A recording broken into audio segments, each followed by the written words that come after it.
How are you doing with your goals? Today's focus is going to be on the one area that people make a mistake when it comes to setting goals for themselves.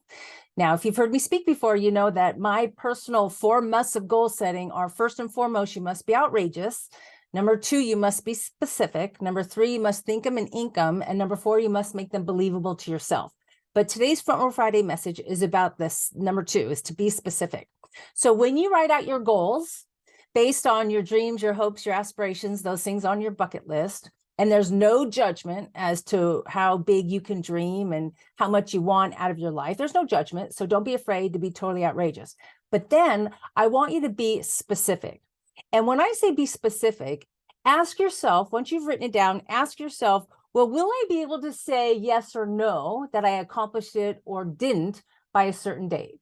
For example, I don't want you to write down, I want to be a better leader, because that's nebulous. You can't really define what a good leader is. Instead, write the goal in a way that you can say yes or no. So one example is, my goal is to promote 3 people to a new level of management within my own division. Great. Then at the end of a time frame that you set for yourself, you can either say, yes, you did promote those 3 people, or no, you did not. Just like a lot of people say they want to be healthier. Well, that's nebulous, because how will you know the day that you have become healthier? So instead, write your goal to be, I want to work out at least 3 times a week. So that way you can say either yes, you did it, or no, you did not. Just like my ultimate dream of speaking fluent French. Well, what is going to be the moment where I say, yes, I'm fluent? It's too nebulous.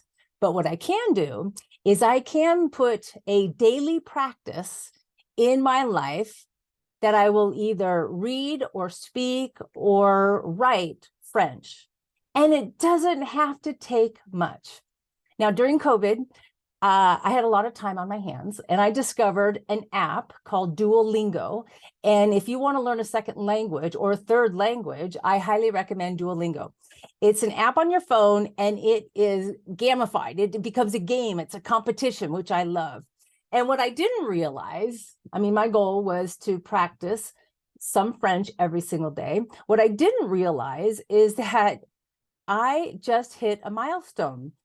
Do you realize that every single day for 1,097 days, I have been on this app for at least 15 points in the game of learning how to speak French? Do you know what that is? That's 3 years. And I didn't even realize it until it came up as, congratulations, you now have 2+ years of learning to 3+ years of learning. Now, why am I telling you this? Because if you put into practice a specific activity for your goal list, and you make it in a small enough portion that you can accomplish it every day or every week, however you write it for yourself, eventually it becomes a habit. And that habit becomes a natural part of your routine. And then one day you're going to wake up and you're going to look back and realize, wow, I have made so much progress.